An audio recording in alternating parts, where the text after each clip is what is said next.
Hello and welcome back to the series of videos on chemistry revisions. In the previous videos, we have gone through the topic of redox in terms of defining oxidation and reduction in terms of loss or gain of oxygen and hydrogen. We have also done a video on loss or gain of electrons. And so now we are going to focus on redox in terms of changes in oxidation states.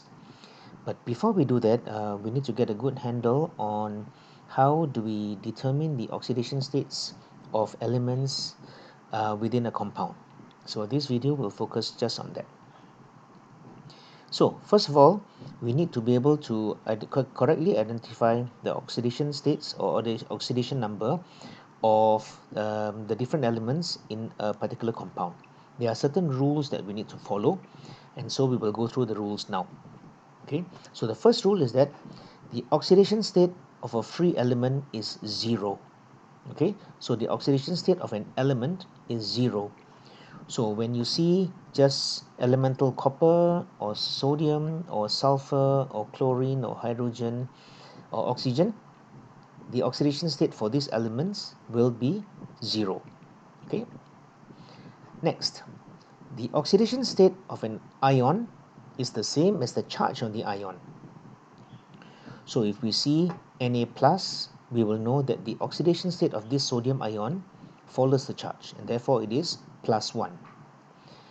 The oxidation state of a magnesium ion, Mg2 plus, will therefore be plus 2. Now there are two forms of iron, iron 2 plus and iron 3 plus. The oxidation state of iron 2 plus will be plus 2. The oxidation state of iron 3 plus will be plus 3. So simply follows the charge on the ion. The oxidation state of the chloride ion will be negative 1, the bromide ion is negative 1, and the oxide ion is negative 2. Now, note that in the charges, when we write the charges, the number comes before the sign. But when we are writing oxidation states, the sign comes before the number. That's an important point you need to remember. Okay. Next, there are certain elements, quite a lot of the elements have fixed oxidation states, and they typically follow the group number. Therefore, group 1 and 2 elements typically have oxidation states of plus 1 and plus 2. Okay, and hydrogen usually has an oxidation state of plus 1. Oxygen usually has an oxidation state of negative 2. Now, because it follows the group numbers, you will have to recall our periodic table. Group 1 has got 1 valence electrons. They typically lose that 1 valence electron to form a stable electronic configuration, forming an ion of plus 1. Therefore, the oxidation state is plus 1. In the case of oxygen, an element in group 6, it has got 6 valence electrons, therefore needs 2 more electrons to form the stable electronic configuration. It would accept 2 electrons to form a charge of 2 minus, leading to an oxidation state of negative 2. Okay. Now, while some elements have usually got fixed oxidation states, certain elements change their oxidation states quite often, depending on what other elements they are bonded to.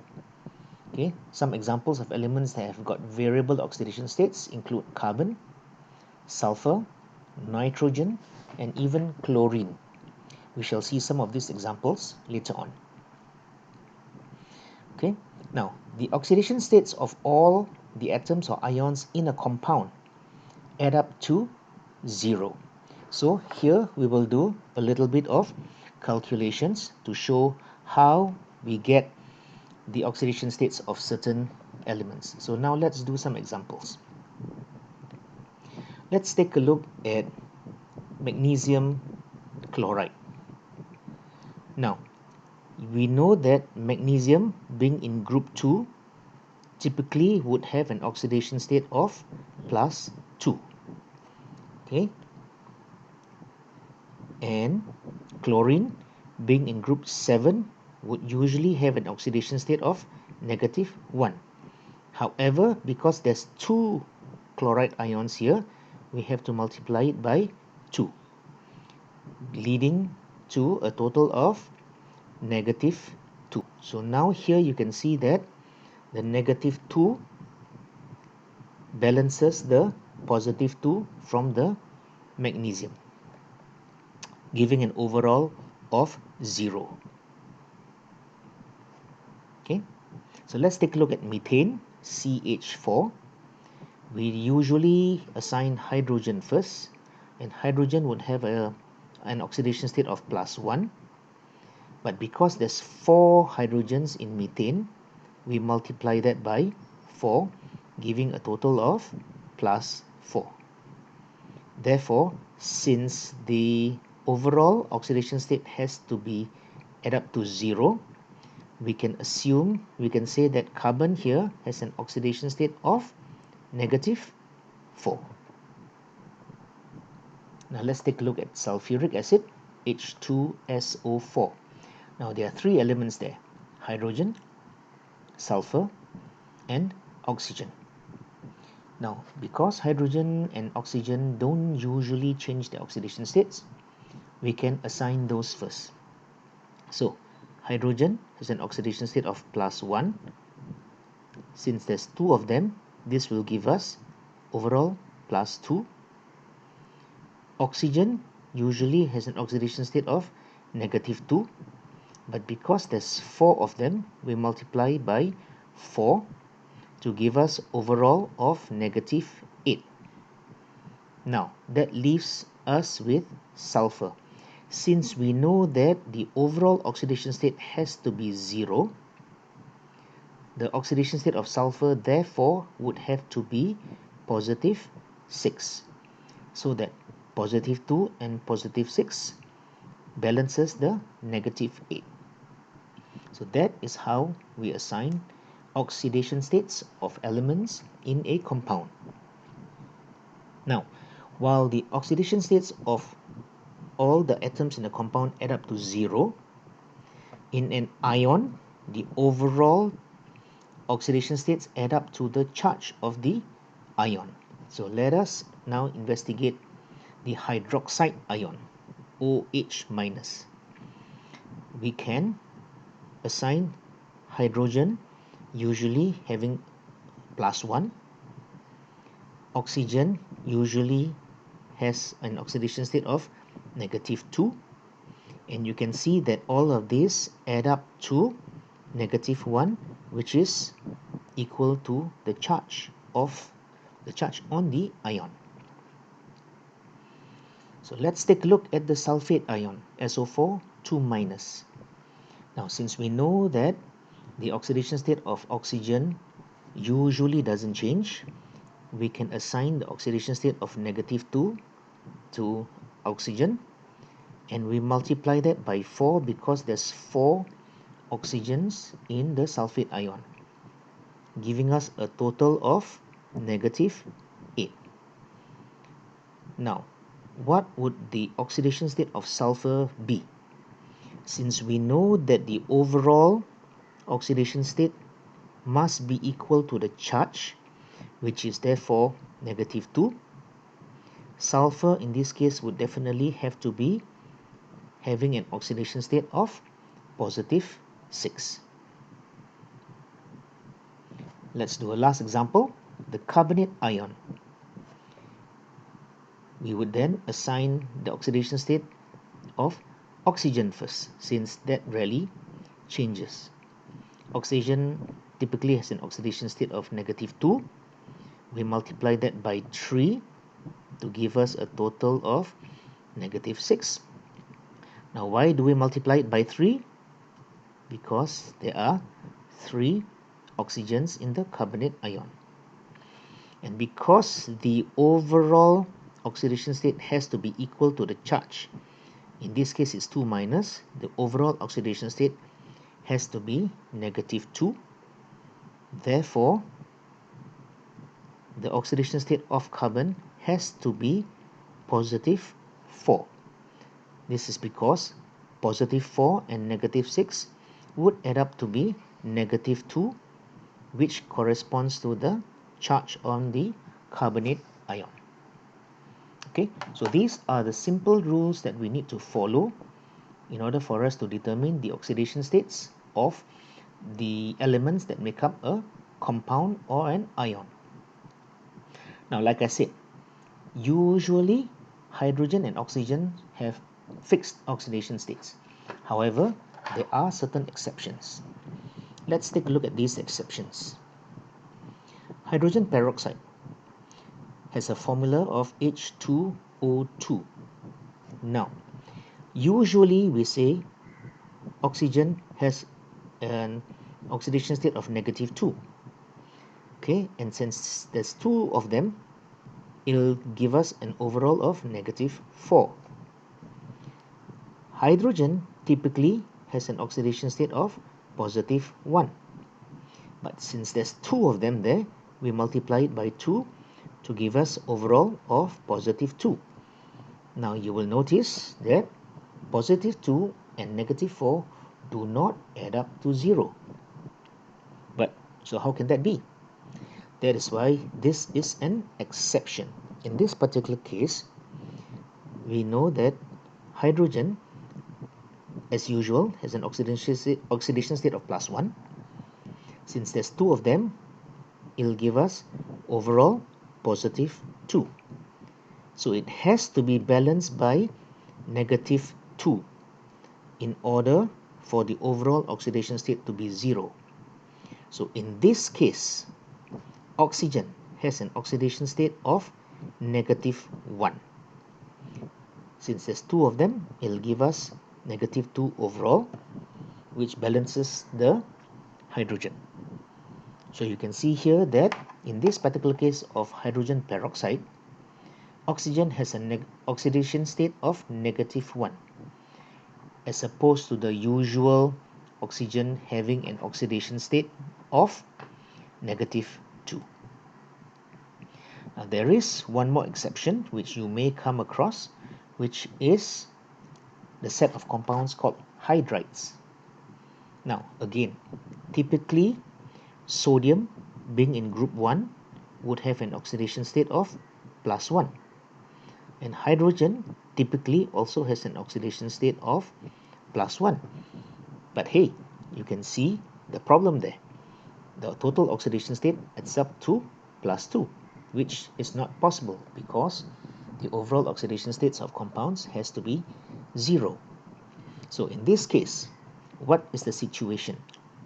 The situation here is that while both sodium and hydrogen typically ends up being +1, in this particular case, sodium has a higher probability or higher desire to have a positive charge. Okay, so the sodium would end up having an oxidation state of +1. Therefore, since the overall oxidation state has to be 0, oxygen here, sorry, let me erase this away. Oxygen here would have an oxidation state of -1 for the overall oxidation state to be 0. So these are the exceptions.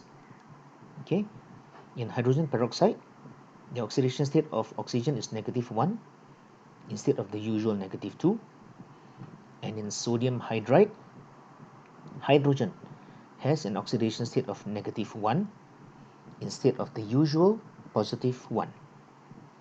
Okay, so let's see whether we can apply those examples, those laws in certain compounds. Okay, so let's take a look at NF3. Now, which element do we assign first, nitrogen or fluorine?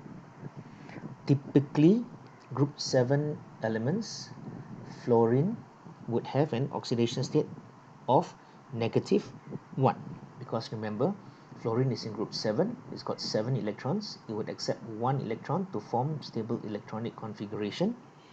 Therefore, fluoride ion would have F minus charge. Therefore, fluoride would have -1 oxidation state. But since there's 3 of them, we multiply them by 3, giving us a total of -3. Now, since the overall oxidation state has to be 0, nitrogen here would have an oxidation state of, that's right, plus 3. So we can write plus 3 and negative 1. Let's take a look at K2CO3. Now, what is the name of this compound with the formula K2CO3? Yep, it's potassium carbonate.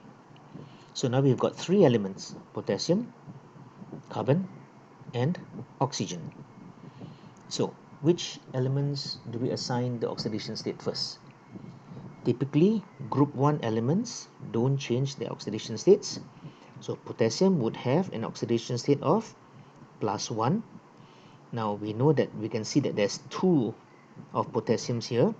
So, we would multiply them by 2. Overall, positive 2 from potassium. Carbon and oxygen. So, let's assign oxygen first since it rarely changes. Oxygen would typically have an oxidation state of negative 2. We multiply it by 3 because there are 3 oxygens here, giving us a total of negative 6. Now, since the overall oxidation state has to be 0, what do you think is the oxidation state of carbon here? It would need to have an oxidation state of plus 4 in order for the overall oxidation state of potassium carbonate to be 0. So here we can write oxidation state of potassium is plus 1, carbon is plus 4, oxygen is negative 2. Okay, note in this case the oxidation state of potassium is plus 1, not plus 2. I've written here plus 2 is because there are 2 potassium ions here, but the oxidation state of potassium remains plus 1. Similarly, the oxidation state of oxygen here is negative 2, not negative 6. Alright? Okay, let's do one more. The nitrate ion. Nitrogen and oxygen. Now, oxygen typically doesn't change its oxidation state, and we mentioned before it would have an oxidation state typically of negative 2. Since there is 3 of oxygens here in the nitrate ion, we would multiply it by 3, giving us a total of negative 6. Now, because the overall oxidation state of nitrate ion has to be minus 1, remember it follows the charge. Therefore, what do you think is the oxidation state of nitrogen in the nitrate ion? Okay, so it would have to be plus 5 in order for the positive 5 and the negative 6 to add up to negative 1.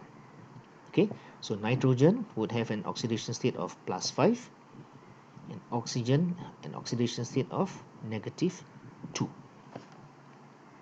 Okay, alright, so we'll do one last example. Phosphoric acid. Okay, so we have hydrogen, phosphorus, and oxygen. Which do you think we should assign first? Yes, typically hydrogen doesn't change, so we know that hydrogen typically has an oxidation state of plus 1. Since there's 3 of hydrogens, we multiply it by 3, giving us plus 3. Now, oxygen, again, typically doesn't change, would have an oxidation state of negative 2. And since there's 4 of them in the phosphate ion, we multiply it by 4 to give us an overall negative 8 from oxygen. Now, that leaves us with phosphorus. Because the overall oxidation state has to be 0, what do you think is the oxidation state of phosphorus here in phosphoric acid? it would have to be positive 5 for the overall oxidation state to be 0. So let us write the answer. Oxidation state of hydrogen is +1, phosphorus is +5, oxygen is, do we write -2 or -8? That's right, -2, because that is the oxidation state of oxygen. Okay, so we hope that this gives you an overall view of how we determine oxidation states of different elements in compounds or ions. So let us do a quick review of the rules that we follow. Oxidation state of element is 0. Oxidation state of the element in an ion follows the charge.